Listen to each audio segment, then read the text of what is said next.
ಈಗ R J Amit ಅವರು ಈಗ ಯಾವುದಾದ್ರೂ ಹುಡುಗಿ ಹತ್ರನೋ ಅಥವಾ ಸ್ಪರ್ಧಿಗಳ ಜೊತೆ ಮಾತಾಡ್ತಾರೆ, ಆಗ ನೀವು ಅವ್ರ ಜೊತೆನೇ ಇರೋದಕ್ಕೆ ನೀವು ಮಾತಾಡೋಕೆ ಶುರು ಮಾಡಿಬಿಡ್ತೀರಾ. ನಿಮ್ಮ ಮಾತು ಕೇಳಿ ಅವ್ರು ಓಡೋಗ್ತಾರಂತೆ.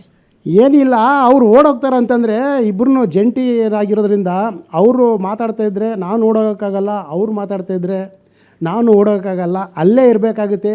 ಕೆಲವೊಮ್ಮೆ ಒಂದು ಹುಡುಗಿ ಹತ್ರ ಅವ್ರು ಇಷ್ಟಪಟ್ಟು ಮಾತಾಡ್ತಿರುವಾಗ ಅವ್ರಿಗೆ ಯಾಕೆ ನಾವು ತೊಂದರೆ ಮಾಡಬೇಕು?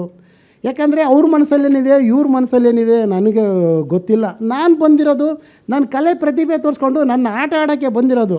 ಅಲ್ಲಿ ಎಲ್ಲರೂ ಒಂದೇ, ಎಲ್ಲ ಸ್ಪರ್ಧಿಗಳು, ಪ್ರತಿ ಸ್ಪರ್ಧಿಗಳು ಇದ್ರೂ ಹೊರ್ತು ನಾನಲ್ಲಿ ಯಾವುದೇ ಥರದ್ದು ಹೋಗ್ಬಿಟ್ಟು ನಾನು ಹುಡುಗಿನ ಇಂಪ್ರೆಸ್ ಮಾಡೋಕ್ಕಾಗಿ ಹೋಗಿಲ್ಲ, ಇನ್ನೊಬ್ಬರನ್ನ ಯಾರನ್ನ ಸಂಬಂಧ ಬೆಳೆಸೋಕ್ಕೂ ಹೋಗಿಲ್ಲ. ನಾನು ಹೋಗಿರೋದನ್ನಲ್ಲಿ ಆಟ ಆಡೋಕ್ಕೆ, ಗೆಲ್ಲೋಕ್ಕೆ.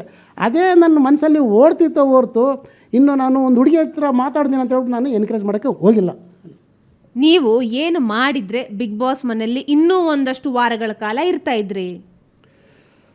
ನನ್ನನ್ನು ಅಲ್ಲಿ ಯಾರು ನಾಮಿನೇಷನ್ ಮಾಡದೇ ಇದ್ದರೆ, ನಾಮಿನೇಷನ್ ಮಾಡಲೇಬೇಕು ಸರ್, ನಾಮಿನೇಷನ್ ಅದು ಸಹಜ. ಅಲ್ಲ, ನಾಮಿನೇಷನ್ನು ಹಿಂಗಂದರೆ ನೋಡಿ, ನಿಮಗೆ ಹೇಳ್ತೀನಿ ನಾನು.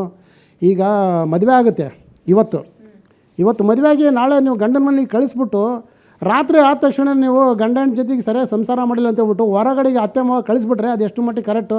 ನಾನು ಹೋಗಿದ್ದು ಬರೀ ಒಂದೇ ದಿನ, ಹೋಗಿದ ತಕ್ಷಣವೇ ನಾನು ಟೈಗರ್ ನನ್ನ ಆಟ ನಾನು ತೋರಿಸ್ಬೇಕಂತ ಹೋಗಿದ್ದು ಒಂದೇ ದಿನಕ್ಕೆ. ನೆಕ್ಸ್ಟ್ ಡೇನೇ ನನಗೆ ನಾಮಿನೇಷನ್ ಮಾಡಿದ ತಕ್ಷಣ ನನ್ನ ಮನಸ್ಸಲ್ಲಿ ಒಂಥರ ಕುಗ್ತಾ ಇತ್ತು.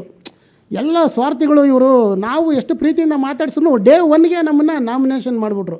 ಸೊ ಅವಾಗ ಎಲ್ಲೋ ಒಂದು ಕಡೆಗೆ ಅದು ಸ್ವಲ್ಪ ಜನಗಳು ನಮ್ಮನ್ನೇ ಮಾಡಿದ್ರಿಂದ ನಮಗೆ ಒಂದು ಸ್ವಲ್ಪ ಅಲ್ಲಿ ಮೈಂಡ್ಸೆಟ್ ನನಗೆ ಇದಾಗೋತಿ ನಾಮಿನೇಷನ್ನು ಅಂತಂದು ಬಂದಾಗ. ಅದು ಸ್ವಲ್ಪ ನನಗೆ ಭಾಳ ಬೇಜಾರಾಗಿ ಎಲ್ಲೋ ಒಂದು ಕಡೆಗೆ ಈ ಟೈಗರ್ ಅಂತ ಹೇಳ್ಬಿಟ್ಟು ಆಟ ಆಡ್ತಕ್ಕಂಥ ಒಂದು ಪಂಜರನ ಇದು ಮಾಡಿಬಿಟ್ರು. ಅದರಿಂದ ನನಗೆ ಇನ್ನೂ ಸ್ವಲ್ಪ ಟೈಮ್ ಬೇಕಾಗಿತ್ತೇನೋ ಅನಿಸುತ್ತೆ.